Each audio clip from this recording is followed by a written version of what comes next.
Hello, hello, hello, everyone, and welcome to the DiceWarmers, a podcast where we talk about all things geeky and we sometimes have structure and coherent thoughts. I am Vass, and with me today, as always, we have the caffeinated Cazz. Hi! And the increasingly weird David.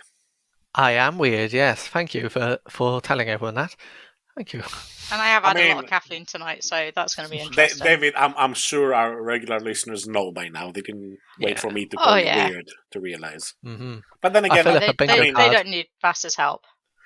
This is a podcast about geeky shit. I think it's safe to say we're all a bit weird. Oh, excuse me? A bit? Okay, except Cazz. Apparently Cazz is No, I mean as in like, cool. it's the, I am super cool, but it's the bit that I am. All weird in our own special way. Right. You two are just right off proper nutcases. But I mean, we all know David is weird, but tonight I found out he's more weird than I ever thought. Because he likes fucking licorice. Oh, yes. He doesn't like fucking licorice. No, he likes licorice. I don't like it that much. No. Come on, guys. That was the fastest You made it even worse. You made it worse. I like eating licorice, I like drinking licorice. Drinking licorice as well, yeah. In tea, yeah. I love it. Licorice in tea. Oh my god. Blasphemy. Do you realize that like 65-70% of our listeners are in the UK? Yeah. And you just said licorice tea. Like, yes. David. Nice licorice and peppermint. Always goes down well. Yum. You're lucky none of the listeners know where you live. That is true, yes. Otherwise they'll be pelting me with red licorice. We can always give you the address. I think they do worse than that. Just email us.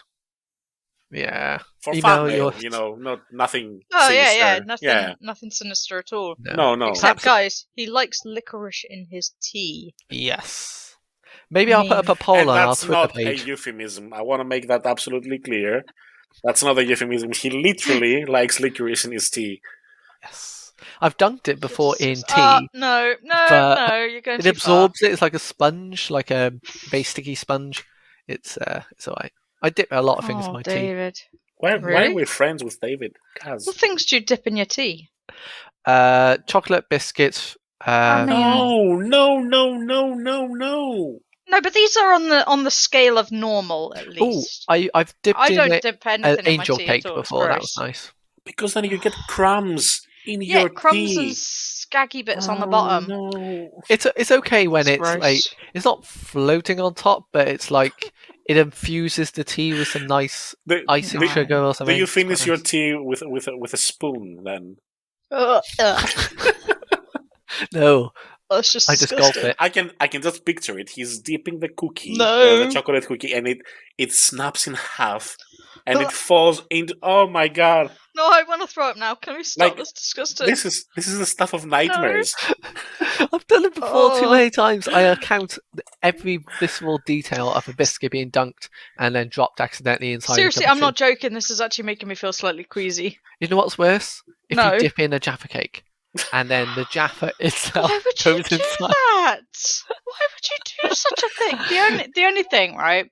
The only biscuit I've dunked in a hot drink is a Twix into a hot chocolate because it melts the chocolate and it melts the caramel, and the biscuit still stays relatively solid. Yeah, but still weird, but nothing like what David just described. But no, because this basically, like, hot chocolate is basically a sugary drink, you know. Yeah, exactly. It's it's fine. But tea is not, unless you put an obscene amount of sugar in your tea. You shouldn't add chocolate to it. I don't. Because then you've got a backwards, like, it's not even a mocha, because obviously that's coffee and chocolate. It's like it's a tocker.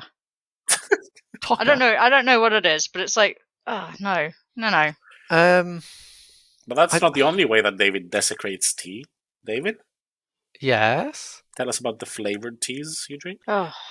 Today I'm having a chocolate digestive tea. Oh my god! And why it tastes do they like even heaven. exist? They exist people like for David people like buy me. them.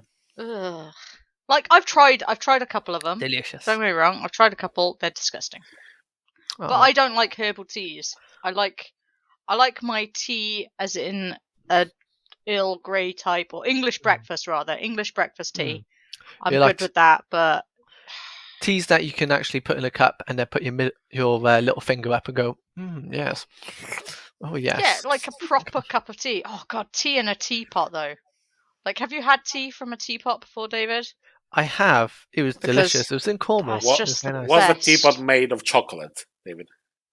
Or licorice? No, some bone china or some... I don't know. I don't know anything about teapots. Even though I'm a tea connoisseur. No, you're not. Connoisseur. No, you're I'm not a tea connoisseur. No. I don't know all the sort of like terminologies and everything like that about tea. I just like tea. Yeah, but you're also like destroying tea. Like, you're just so weird. I'm drinking a tea that no one else wants. And that's my part. So, but the problem is you're buying this tea, so the people producing this tea think that people like the tea. It's not like you're providing a service, reading the world of the tea. You're actually buying it. You're buying it, therefore increasing the need to produce. You are creating the market. You are the market. You are the problem. Oh, David. It's like people who pre-order games. Why on earth would you pre-order a game? You pre-order games, David, do you? Yes. I have on occasion. Sorry, David, carry on. Yeah, I have pre-ordered games in the past. I do if they have fancy little collector's editions. Yeah, if they do specific, like if they do collector's editions, or even like give you special bonus with a pre-order. You're giving the company the wrong lesson. Like, no. Yeah, but pre-ordering is not really that bad. I mean, it does make things more expensive generally, but I disagree. And I don't have to tell you why. I just, it's my opinion. It's mine. I don't want to say it, but it's mine. I didn't say you had to. Calm down. No, it's mine. Calm down. No, don't tell me to calm down, okay? Calm down, Vass. Calm down. Oh, I hate it when people tell me to calm down. It's one of the worst things, isn't it? By the way, it's the worst advice to give to someone who's panicking. I know. Calm down. Like, it never works. It makes Dude, if I could calm down, I would do it. I'd be there already. Like, I've had panic attacks, and people tell me, just try and relax. Oh, thank you, genius. I didn't think about that. Yeah, definitely. Oh, man. Just try and relax. Should we change the subject before Vass goes on another rant? But that's what they come in for, like the rants, I know, discussions. But like, I'm waiting until we at least get maybe 10 minutes into this recording, and we're not there yet. So, okay. Anyway, what would you like to discuss? I want to hear about your Pathfinder game. I haven't heard about it in a while. I'd like to hear what's going on. Is it finally coming to a conclusion, David? I would say it's coming to it. We've gone the penultimate sort of adventure and sort of like that.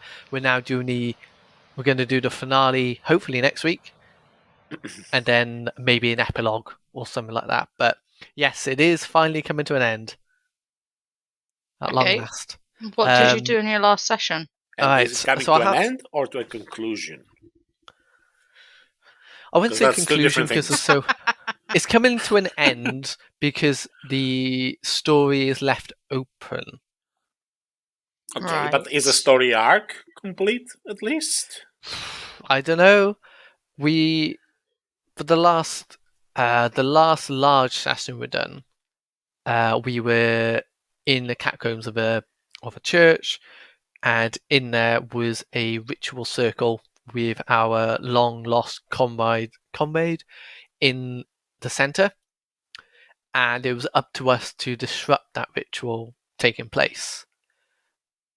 Over the course of the session, we tried our best, but ultimately failed to stop the ritual, and cause unknown horrors onto the world itself.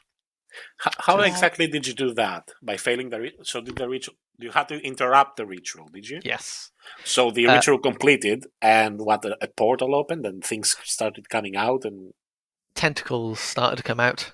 Lots of tentacles. Tell me more. Yes. Yeah, more tentacles. Are you playing Cthulhu or Pathfinder? Well, he's put at, hopefully I pronounce this right, Azathoth? Azathoth, yeah. Oh, goodness. The blind Azathoth. Azathoth. No. You said it right the first time. What the? Yeah. Cazz, So what are you doing to me? there were little hints That's here the and there best that there was another dimension where this creature resided, and this cult wanted to bring it back into the world and But if sort of Azafoth worship. enters our world, David, the world will end. Well, that's in what the best kind of way, though. Well, Yeah. that was the horror of it. Is like, oh my, is this what they're actually going to try to do? You know, bring this creature into the world. We must stop him. So he's not a creature; he's a god. God schmod. Creature. In Pathfinder, maybe he's a creature, but I don't know. Azathoth, don't listen to them. I love you, buddy. You're amazing. But yeah, it was a bit of a weird. They have to keep him subdued. They have to keep him subdued with music, otherwise he will destroy the world. I suppose he's not as lazy as Cthulhu then. He likes listening to whale noises as he sleeps. Is it he, she? I don't know. It's a they. Gods don't have gender. They're gender fluid. Yeah, it's like Loki. These new people that have appeared on the world. Yeah. Sorry. But no. Don't go down that route. No, don't. I won't. It's not worth it. But anyway, so we were it was a bit hard to actually stop the ritual anyway, because we already had another encounter just beforehand, and that depleted most of our spells, our healing. That seems to be like a common theme in both our games, because we walk into this like massive encounters and we're like, oh shit, we haven't rested. We haven't rested in the time that we started off the siege. We haven't rested at all. So that's bad. We rested about. That's like 20 sessions. Seriously, you guys didn't ask to have long rests or even short rests, or I don't know what they have in Pathfinder, but maybe we were on a timer. They could have just waited outside the door. Seriously, you guys were on a timer. Yeah. So from at what point? Like, how many weeks ago did this timer start? As soon as I think it was when we planned the siege. That's when the timer. God. Are you serious? Yeah. Surely the timer would have run out by then. No, there was a flame atop the church that would change colour, and we knew that from a red it would turn to a green, it would turn to a blue, it would turn to a purple. Okay, so David, let me go back to the ritual. So you fucked up the ritual, yeah? Yes. And I assume like the big body went, ha, you puny humans. And then shit came out of the portal or something. And is that where you ended the session? No, we actually played a little bit afterwards of trying to escape the thing. Because this was much like the time when, remember on the bridge where we had that giant worm? Yes. And we were, like, the other party members were down the other side and they wanted to escape. Yeah. I was in the position of that other character that I saved. So instead of just letting it all, like, kill me, that kind of thing like that, save yourselves, I instead prevented the cultist from escaping. I removed their portal. Okay. So they were being killed one by one by our team members. Does it matter in the end if Azathoth is released into the world and everything ends? It doesn't matter if you stop the cultists from escaping. This is where it gets interesting. So we finally escaped the catacombs after I did some acrobatics and wall running to actually get over the tentacles. I can imagine David going like wall running and like a ninja. So I did have 50 yards of 50 feet of movement, so I could easily get out. So I could total of 150 feet of movement per round. Okay, way too technical. We don't need to know that. Did you sacrifice the people who abandoned you prior to the thing when they went one way and you went the other and got trapped in a house? And you didn't sacrifice them? Nope. Nicer than I am. What I did is that we took care of the cultists. They were scrambling for the coffin where the portal was. I didn't want them to have it, so I heard they were scrambling for their coffee. Yeah. I just imagine a cultist with a frappuccino. My frappuccino. No, it's mine. No, it's mine. If I'm dying, I need a frappuccino. Damn it! No, it's gone. It's gone lukewarm. No. Gross. Yeah. So yeah, I managed to escape with the rest of them, and about 2-3 of us actually got lost. And this is why then last session, this is the penultimate session, we got out of the church.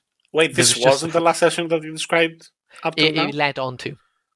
And then the penultimate session, we were outside the church, it crumbled away, and then this sort of tentacly thing started to arise from it. Right. But it seemed that this is not Azathoth. But instead, it was used as a way to get people and cultists into the cult. Like to say, big creature. So he was the poster boy of the cult. Yes, and it actually turned out to be some kind of ship that arose from. What? Yeah, a ship that arose from the church itself, and supposedly, according to one of the foresights of the healer who had a connection with the god, it turns out to be some kind of mythical ship that was lost eons ago in an ancient elf war. Yes. Am I the only one that this doesn't make any sense to? Yes. No, it didn't make any sense to me. For really? a good reason, David, because it doesn't make any sense. Yeah, I'm struggling a little bit, to be honest, to understand where you are and what's happening now. The sheep, Yeah, it basically had all tentacles all over it, basically. So no, where did the ship come from? It came from the church, the portal itself, that the ritual... Okay, so the ship came out of the portal. Is it a floaty ship on tentacles, then? Is it... Mm-hmm. Is it like a ship on the sea or ship in the sky? Ship in the sky. What? With tentacles. Yeah. With tentacles. Okay. So it's an airship. Yeah. Powered by tentacles. Is it a starship or an airship? An airship. It's got to be an airship because we're not in space. Airship. That not necessarily. I mean, because this is getting a bit freaky deaky. I haven't got a clue what's going on anymore. You can bridge the gap and go from Pathfinder to Starfinder. Now yeah, you can make the jump. I don't know. I don't know what he has in mind. But anyway, this was quite a shock to us. Like going, what on earth is happening right here? I thought it was just going to end.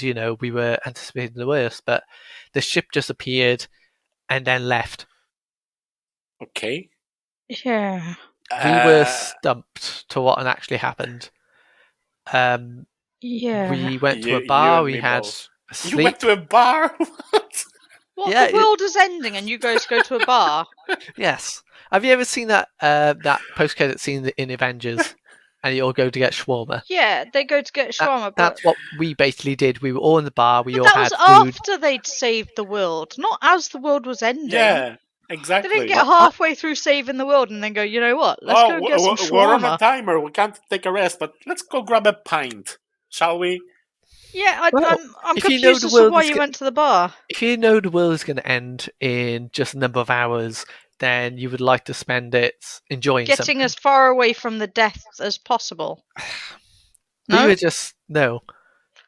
Okay, just me then. Okay. So I mean, personally, if the world was ending, I think I would do nothing. Like, apparently, go to the bar. Apparently, we'll go to a bar and maybe do an orgy or something. But I don't think I would do anything. I would be like, okay, it's ending in an hour, is it? Right, I'll just wait. Have a nap, maybe. Yeah. Maybe, yeah. Oh, that's a great idea. Ring your mum. You'd ring your mum. Sorry, David. Carry on. You went to the bar. My mum, yeah, and then take a nap. So we went to the bar. So I know this is going to be a punchline to a joke. So we had a kobold, a monk, and a cleric go into a bar. And they knock themselves out. We discuss. And the bartender says, "Why is there a sip here?" There's no sea. Ah, dear. Sorry. David, carry on. I will. We won't stop interrupting. No, I like it.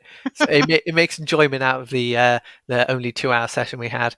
Oh my god, 2 hours. All of this in 2 hours. That's more than any other session before. So we entered the bar and we were all discussing, like, going, You know that one plot thread that we never really did anything on, that evil magician that we were told was very, very, very evil. Did we ever see him again? No. No. Maybe But we should check out his place. When I played in that party, it felt Yeah. like there was a story that I wasn't told about.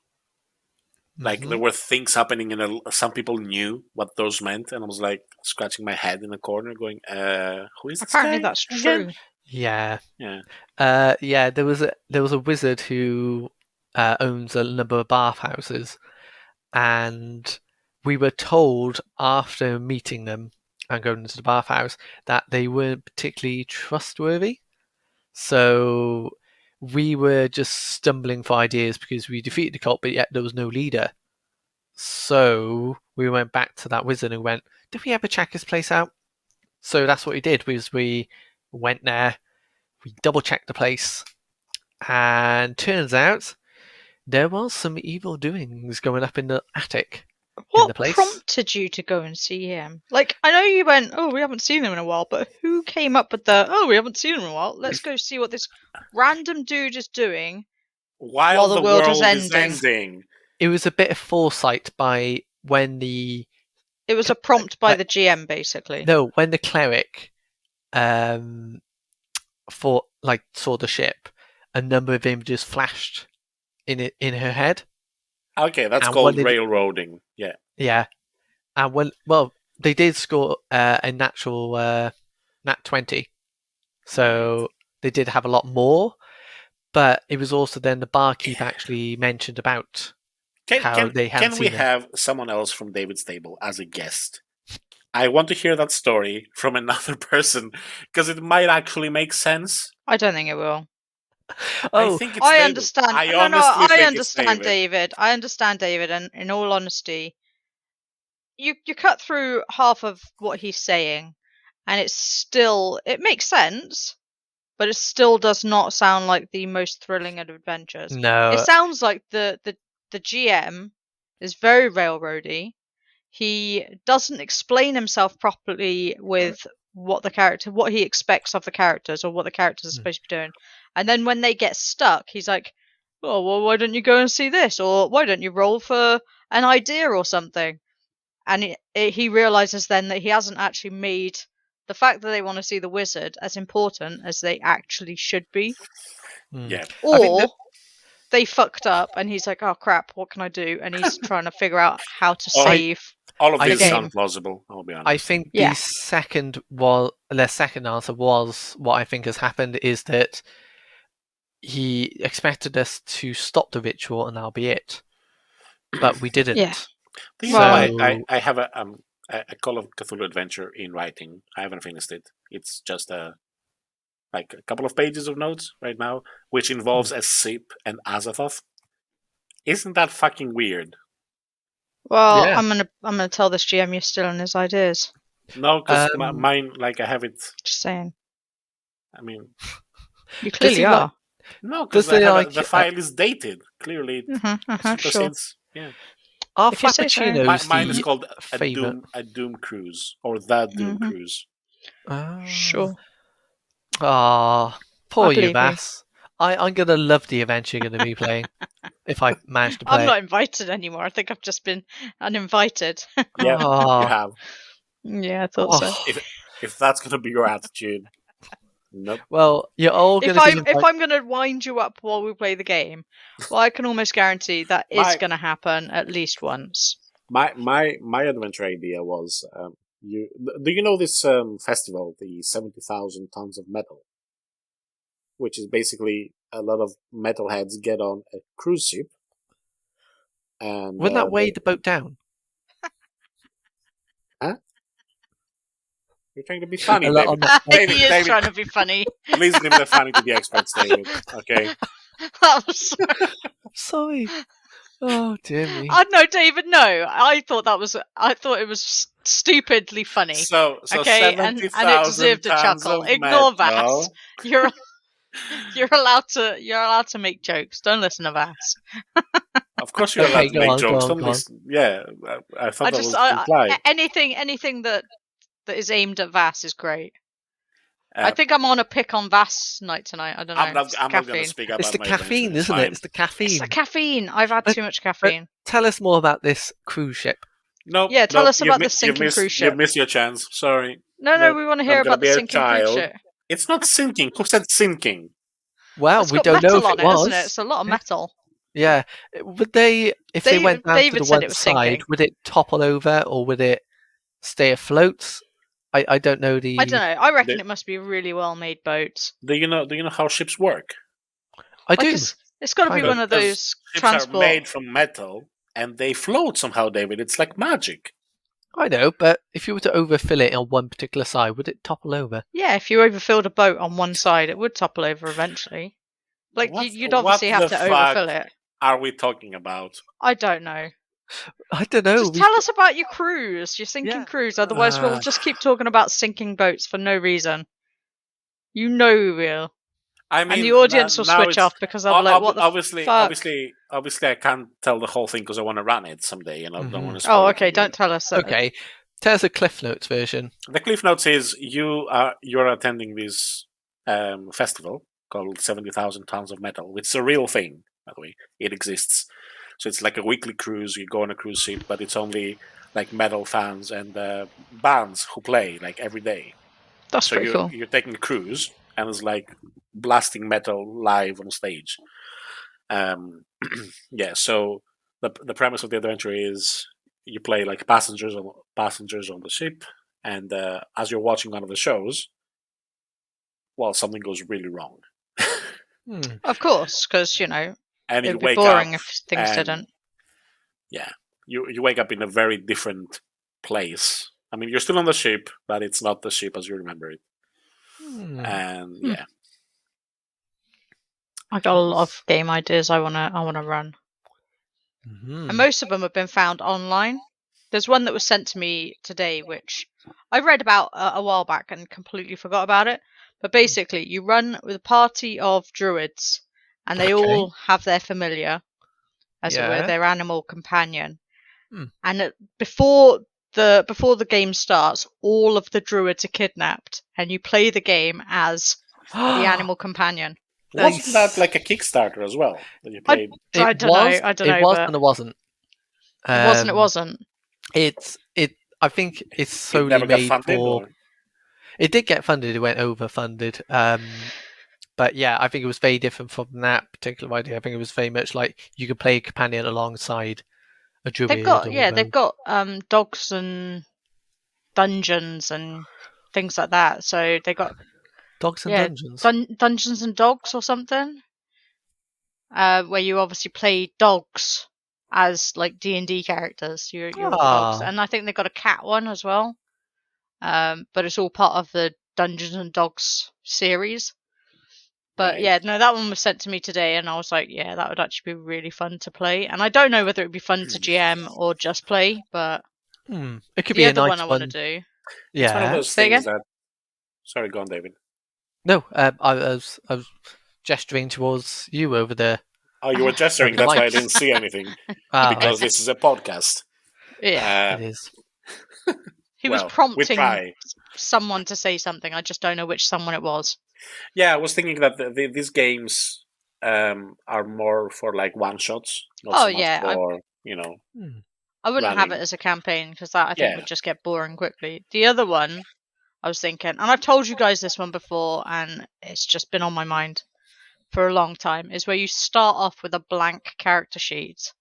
The GM has got all of the other character sheets, and you basically have amnesia, and you have to learn what your character's stats, class, and race and stuff are as you go along through the game. Right. That'd be a fun one. That's another one that I just would love to play. I'd love to run it, but I would love to play it more. There is I just can't convince someone to do it. I don't remember the game system now, but there is this interesting idea where you sit everyone around the table and you make the characters at the same time. And what happens is I, for instance, will assign a character trait to a different person, not to my character. Oh. So I don't have any control on what character I end up with. There's a bunch of you can assign something to someone else. Yeah. Okay. And you're like, okay, I get to choose. So for instance, I don't know, the warrior trait will go to Cazz, for instance. I'm making shit up. I'm not sure if it's a warrior trait or That is something that could be done. It's like, obviously, you have it in the middle of the table. You have a bowl of folded up bits of paper and stuff, and you basically pick it out and you go, well, obviously a list of numbers and stuff like that. That would work. Yeah, it's not even like it's all laid out. Everyone can see like the full list of things available, and because you're like, oh, this also seems great, But you're not actually choosing for yourself. You're choosing for someone else. Exactly. You can't choose for your own character. Someone else has to choose for your character. That would be good.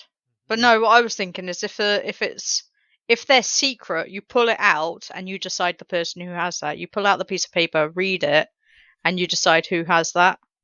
Okay. And then nobody else knows what anybody else has got until they start playing. So right. you end up with you know what you've got warrior. Because somebody will pass you that bit of paper and they'll be like, "This is for you."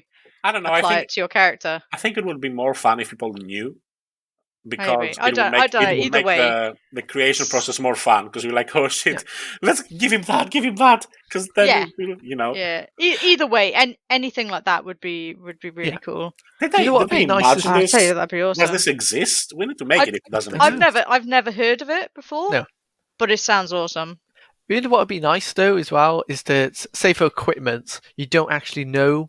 You have if 6 players, you have 6 cards of equipment, but you don't know what's on the other side. So you yourself choose one and give it to another player, and then vice versa.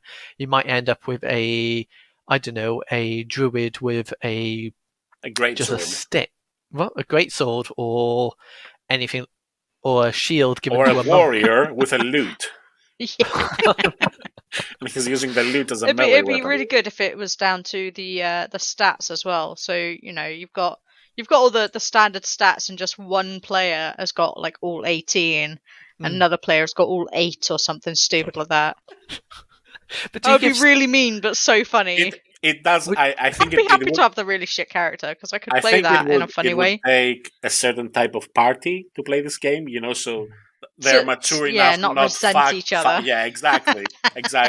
You could fuck with each other, but don't resent someone for it. That's the difference. Exactly. Fuck with each other, but know that it's just for the game. It's not. Yeah. No party poopers allowed. You know what? It could be really nice as a setting. That could be the name of the game. Hang on. Party pooper. Party poop. All right. PNP, write that PNP. down. Write that down, and then let David finish what he was saying. I was going to say, it could be really cool as a setting of you as a group are celebrating, say, a special occasion, that kind of thing. You go into a big tent, like a circus. You go into the room, and then all of a sudden, you're transported into this weird sort of circusy dimension, and then you don't actually see everyone around you, and it just gets given all these little cards and that. And then when you exit the tent, that's where you see yourselves, like we've done with our Call of Cthulhu adventure, where we turn into different people as we exit a door. That's what it should be, but maybe do it a jokey sort of way of you don't know what's real, what isn't real. Your sledgehammer, which makes a squeaky sound each time it battles down, could That'd work be funny, yeah. effective against a terrifying creature, because that creature has it's an elephant. It's they don't like mice elephants, so yeah. And we need to have flaws that we can assign to people as well. I tell you what, you're really strong, but you can't fit through normal sized doors. there is another game that I wanted to run, right? Yeah. But I wouldn't be allowed to tell the players beforehand. Okay. And basically, what it is have you ever seen the film Freaky Friday? Where the mum and the daughter's personalities change into each other's bodies. Oh, it's big. It'd be like that. You set up your own character, and then the GM collects all those characters in and hands them out. Right. At random to each of the different people. I like that. So you're actually playing someone else's character. I like that. Would you have the appearance of your same character? Just no. You would have the appearance. So, for example, your druid. the druid body would actually be the barbarian, for example. So it would be like Jumanji. You would just swap each other's players' characters around. So you built the character for barbarian, and you're like, I'm playing a barbarian. But you've been swapped for a cleric. Like, no, you're not. No, you're not. Now you're a cleric, and you've basically got to play that then. Oh. Yeah. So you've walked into it thinking you're a barbarian, when in actual fact you're not. And you're a we can gnome. We can also expand this idea by including the DM into this by fucking the DM over. You know, we can force the DM to create a specific adventure. Like, for instance, you choose caverns, like a tile that says caverns or a tile that says, the big bad, or, and you can assign it. Mm-hmm. God, there's so many games that we could play, guys. Is anyone writing these down? I'm writing them down in my brain, which all my crazy ideas. In that case, by tomorrow we'll have forgotten them all. Yeah. No, unless we're recording it, so we're fine. Yeah. Exactly. Yeah. But someone's going to steal our ideas, and I tell you what, listeners, if you steal any of these ideas, I expect an invite to the table. No, I don't expect an invite. You'll have my lawyer contact you. Mm-hmm. It's just a game, but I want to play the games. I know. I want to play and make the game. Maybe. I really want to play those games now. It's just a whole set of one-shots where you fuck with other people. Speaking of making the game, did you hear that the original granddaddy of role-playing games is coming back? Really? And I mean the original company, like TSR, is coming back. Obviously, Gary Gygax did not rise from the dead. No, but that would have been really cool. It would. It's the next best thing, though, isn't it? Like an undead CEO. I mean, that would be amazing. No disrespect to his children. I don't know. Guys, I realized that was your dad, and I'm sorry. Yeah. But let's be honest, if someone would appreciate the joke about an undead CEO, it would be Gary Gygax. That is true, yeah. But one of his sons? Is it two of his sons? Anyway. No, it's one son, I believe. Is it one son, but moving very, very fast, so it looks like two? Gary Gygax Jr. Yeah, no. So they're restarting TSR because when Wizards of the Coast bought TSR, they let the TSR logo trademark lapse, and the children rebought it. And now, they've stolen. I think it's one original D&D creator and Gary Gygax Jr. Yes. So they've announced a couple of things that they're doing. One of them is a reissue of an old game. Trying to remember Star Frontiers. Yeah, that's the one. Star Frontiers is that? It's a science fiction. Game. It's Star Frontiers. It's definitely fantasy. I don't know what you're talking about. I mean, would it be like when we think of D&D now, you think of 5e? Would it be more like 1e and 2e, that kind of style of gameplay? You mean Star Frontiers? Yeah. I mean, obviously they're just not just reprinting it; they're bringing it forward to the 21st century. But I think a revamp.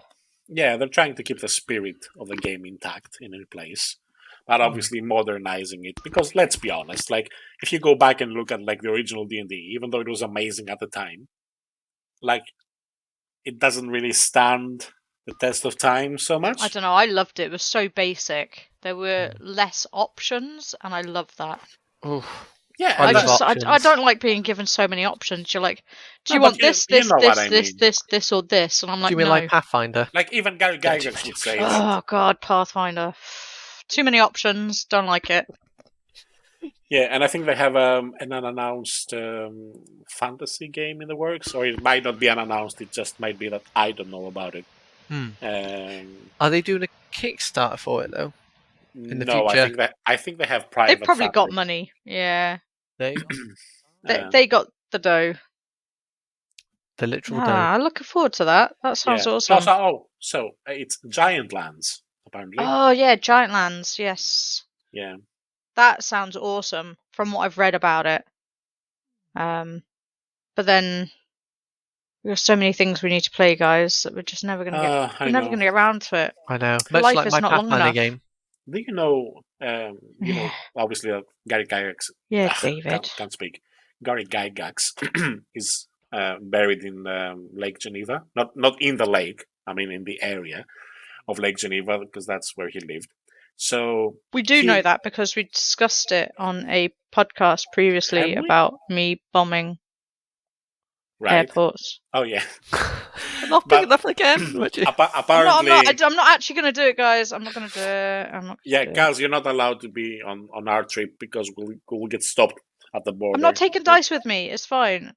That's not true. I will take one with me to bless it. We need to bring dice with us because we need to take him to the grave of Gary Gygax and leave him overnight because he blesses him. You don't leave it overnight. Yes, you do. That's the ritual. I'm a bit worried my dice won't be there the next morning then. Don't mess with the ritual. I'll have to buy dice specifically for it. You bury it in the ground and then rebury it, unearth it. And look, become... sacrilege. In a cemetery. No, David, that's a bad idea. Start digging in a cemetery. By the way, I made up the overnight thing. Yeah, I figured you had. It's not real. The dice would not be there the next morning. You leave them overnight, and you have to stay there naked under a full moon while dancing around a fire. Mm-hmm. Playing flute music as well. That's very important. Flute music. No, it's not. That's no. What kind of music? Banjo music. Come on. Banjo. It is now. Do you think that's what a banjo sounds like, David? I think he must do. All I know is that's the tune. No. It's Banjo Kazooie, Banjo Kazooie is not anything to do with a banjo. Come on now. Oh dear Lord. Where do you come up with these ideas? It's so creepy having a banjo around a fire chanting. On my bucket list. I'm sure it's on Cazz's bucket list as well. Yes, it is. Like when I visit the US, I will make sure that I have like a lot of time planned because I want to do a lot of things. I want to visit H.P. Lovecraft's grave. I want to visit Gary Gygax's grave. We're all going together, aren't we? Are we? I don't know. Yeah, we're doing a DiceWarmers trip. Wow. DiceWarmers on the road. Yeah, we just need to make some money first. And we'll podcast from on the road as well. Yeah. We'll get a RV or something. Like a road trip, but in the air because I'm not driving. No, but we can also do Route 66, which is also on my bucket list. Yeah. So we can do Route 66 and hit all the spots. And we just need to make sure we invite somebody who wants to drive, or we can trick into driving. I'll drive. I love driving. All right, done. I hate driving. I don't hate driving. And we have to visit Bangor, Maine, and go harass Stephen King. And I mean that in the nicest way possible. If I see harass him? Yes, harass him. Like if I see him, I'm gonna drop on my knees and cry like a little girl. Hang on, that's sexist. No, it's not. Little girls cry. How is it sexist? Little boys cry as well. Yeah, but I'm gonna cry like a little girl. I'm not saying little girls cry more or anything. There you go. I'm just saying that what's the difference between a little girl crying and a little boy crying? What's the difference? It's the pitch of the voice. The pitch of the voice. Yeah. Really? I'm gonna sound like a little girl. I don't know. I've heard some little boys who've got very high pitched voice. I went very high. Their balls haven't dropped, so you know. Anyway. David's balls haven't dropped yet. Right? Oh, no, he's got a deeper voice than you, Vass. You can't say much. Fuck off. No, he doesn't. Fuck off, no. I can't do your accent. I'm not even going to try, but... I go a bit high when I'm, angry. Speaking. But, yeah. Oh, shut up. But what else would be on your trip to America anyway? Now we're getting on to it. Where else? He doesn't want to talk to me anymore. I think that's pretty much it. Like I'm open to suggestions, but those are the big four I want to do. I think before we do that, guys, we need to actually do the Geekend that we planned in London 3 years ago. Yes, the Forbidden Planet run, the board game run. I think we need to just cut it down to 4 of us, and that's it. Yeah, enough people to fit. Rob. Oh shit, Rob. I forgot about Rob, sorry. Poor Bob. Is he doing I was alright trying anyway? to figure out who the fourth one is. Well, I think we should keep it to like a carload of people. I mean, I don't know if we want to drive. Probably not. But if you're bringing a date, I get to bring a date. David's your date. I'm not bringing a date. I'm bringing a geek or a nerd. Yes, but you're in a relationship. So I'll bring my girlfriend. Okay. By that far future date where we're gonna do this thing, I might have one. Never know. I'm just thinking, 2 hotel rooms done. Mm-hmm. I'm not sleeping with David. No. I'm a very quiet sleeper, Very quiet sleeper. Hey, he's the one with the dragon dildos. You wanna? Exactly. I know what he does in hotel rooms. David's gonna blush again in a minute. I am.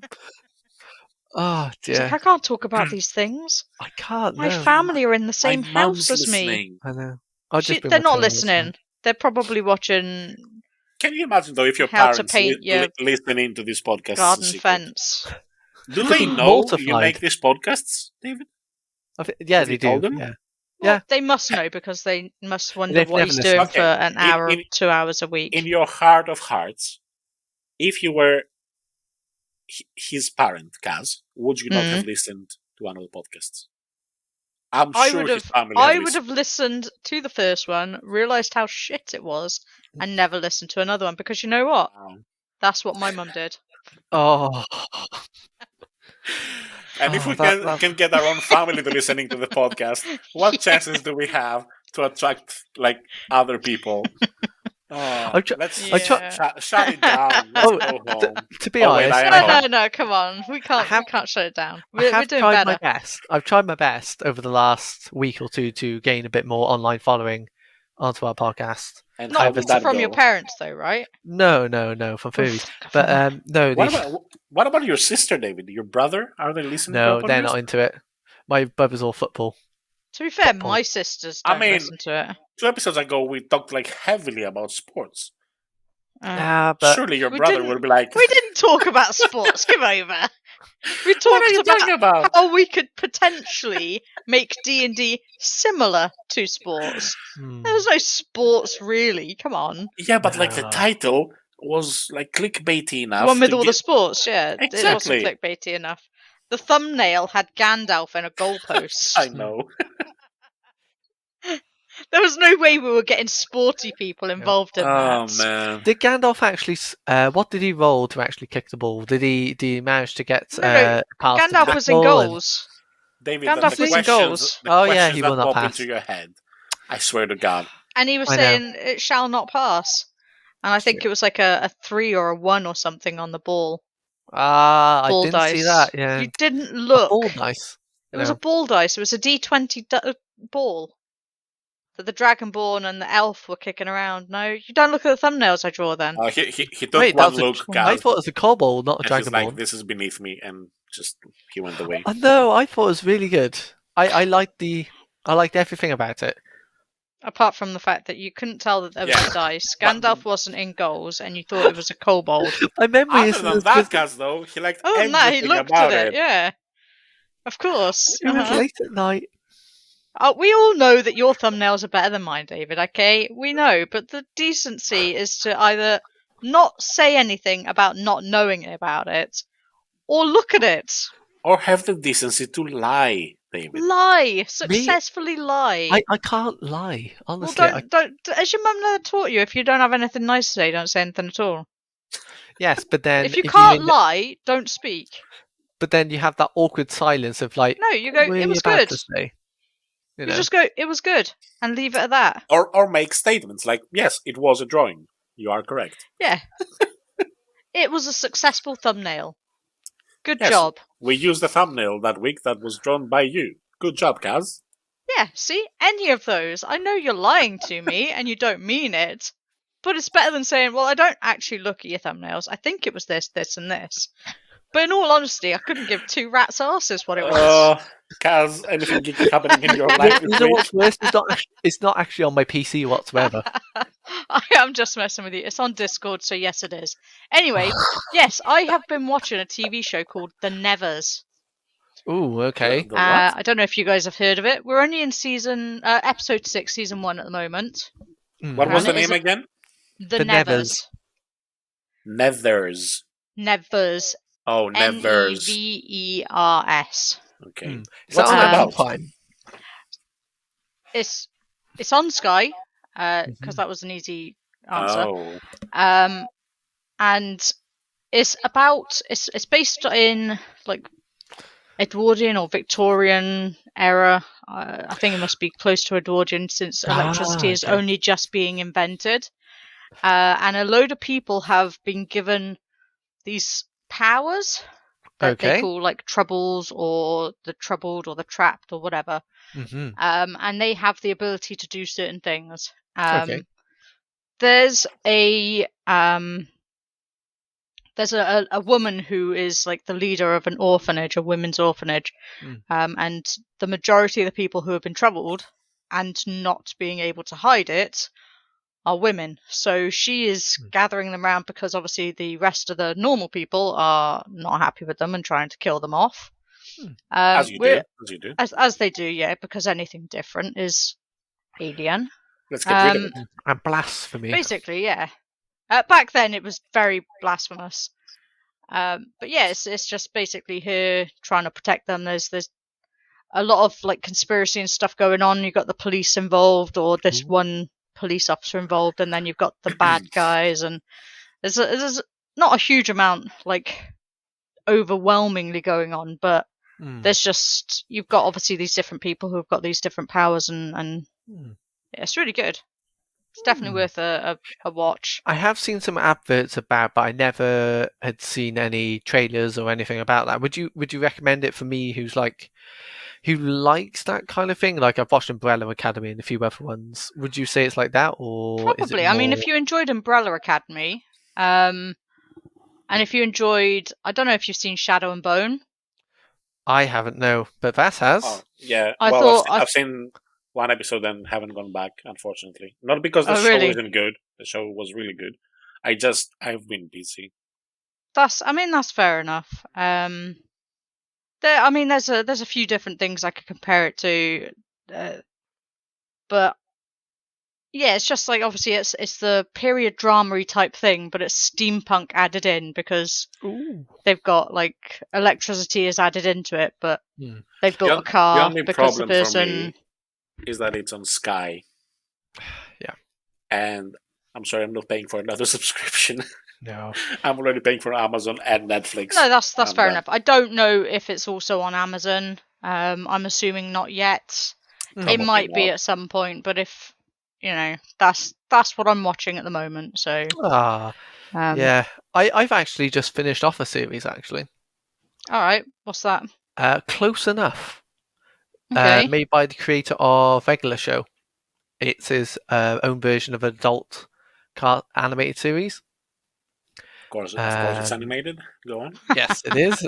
It's about a young family who live in an apartment flat with one of his best friends, but also a recent divorced couple, and also an ex-police officer and her son. It's very strange, very, very strange. Yeah, I think I've seen a couple of trailers for it. It does look interesting. It was in limbo for 2 years, and then all of a sudden it just said, "We're going for the Netflix now! Yay!" Do you guys have? Do you guys have like a show that you watch like before going to bed, or as you're in bed trying to fall asleep? That's the one I watched. I watched it for. See, I usually watch something I've already watched, so I can just I don't have to follow, the plot or anything. And recently, the show of choice for me has been Friends. Again. Oh, again. How good? I mean, I can't really say much because I do watch things over and over. So, I love the first 2 seasons. They're so good. I mean, it's been on TV a lot. I don't know. It just seems to be on Comedy Central all the time, which apparently our TV is and it's on Netflix regularly. So Huh? it is on Netflix. TV? Yes. I thought it was streaming is the new hip things to do at the moment. Okay, you can stream on your David, TV. how old are you? Because streaming has been. Nobody says hip, firstly. Streaming has been the thing for the last 5 years. Yeah. Yeah. I mean, I'm not down with the times, if the. Not if you're saying words like hip. Or nobody says hip anymore unless they're going, I need a hip replacement. Exactly. Yeah. Oh, dear. And I was thinking, I don't know if you have this as well, Cazz, but there are certain episodes on Friends that I cannot watch. Specifically, the one where Ross and Rachel break up. I always skip that episode. It's painful to watch. I'm like, what are you guys doing? Yeah, there is one that I always skip, and that's when Ross gets his new sofa because I cannot stand that pivot. Are you? He does my head in. Are you serious? That's like my favorite thing. No, I hate it. He does my head in. I hate Ross. Ross is so fucking annoying. That's it. I'm out. But we solved the podcast. We can't be friends. We can't be Some of my favorite episodes though are the ones with the flashbacks. Ross is by far my favorite character from Chandler's my favorite. Chandler is very close second. I don't have a favorite yet. You haven't watched it. You can't comment. Yeah. You need to watch it, David. I've watched 3 seasons of JoJo. I just haven't watched it. In all honesty, the jokes are so dated, and it is so racist, homophobic, sexist, and all the icks and aces and whatever. Is it racist? Is really bad. Yeah. How is it I'm racist? fairly sure it is.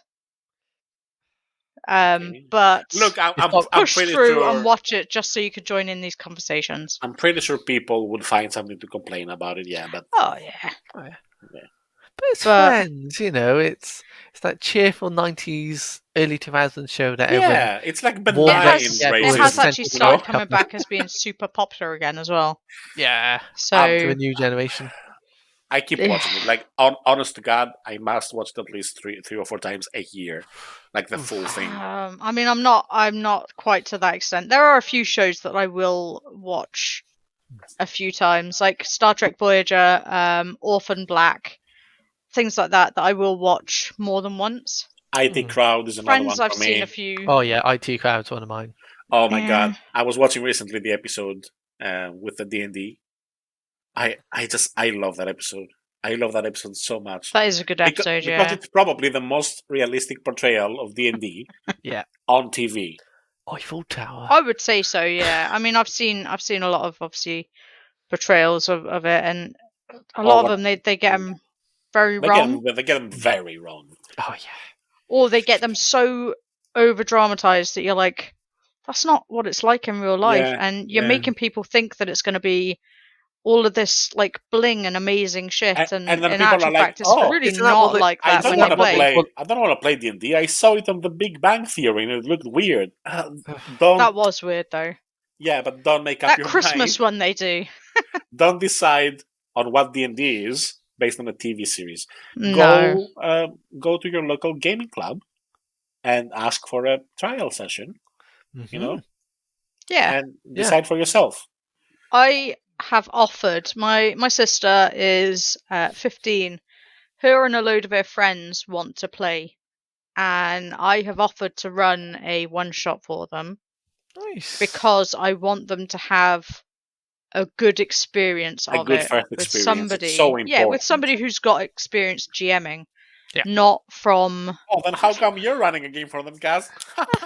Because I have more experience than the 15-year-olds playing. That's very true. That's true. Yeah. So basically, it would be a case of if I don't run it, one of those lot might, and I think they would struggle, and I think they might not want to play again. Or they might cheese the rules, maybe, and not really. Yeah, but you know me and rules. The rules are not going to be the same anyway, so it's not the rule. Matter. It's about getting the feel of the game correct. Yeah, it's about enjoying the game. It doesn't. Yeah.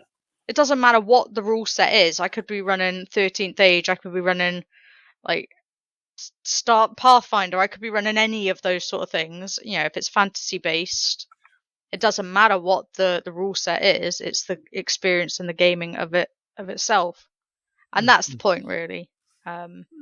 So I have unfortunately offered to run a game for 6 15-year-olds, and I'm regretting offering. But at the same time, we need more people into the group. I started when I was 14. It's a I perfect started when I age was to like start. 4. I started when I was Not 25. really, though. Seriously, Very late. I started when I was about 4 or 5. My mum was running. My mum was my first GM. Oh, wow. And she, on rainy days, because there were enough of us, had 3 siblings at that point. Yep. My mum's partner, so there were 5 of us, or 4 or 5 of us playing. And we would sit down and just basically she'd just give us a pencil and paper and be like, "This is your character." And this was like this is the first edition of D&D, so there weren't any rules and shit like that. So yeah. Hopefully we'll be playing a lot more like tabletop-y adventures. Hopefully. In the weeks to come. But, yeah. I missed that itch of D&D. I've really missed the system. To be honest. I best get my get a move I on miss the and system. get Icewind Dale. I miss some good fantasy though, definitely. Yeah. Mm-hmm. Well, I will get it running very, very soon. Can we wrap this up before we all get super melancholic again? Yeah, from not being able to see each other and play games and all right. Yes. I'm gonna say thank you everybody for listening. I'm not 100% sure what we even talked about, but I hope you enjoyed it. We'll talk about stuff and things. Thank you for listening, everyone. Thanks for listening. Completely glossed over my liking of licorice. Ugh. Let's end on a good note. There's no glossing over that. Come on, David. Ugh. Sorry. It's delicious. Anyway, as I said, thank you for listening, and we hope you tune in next week. Bye. See you all next week. Bye. Okay. Bye-bye. Bye. Bye-bye. Bye.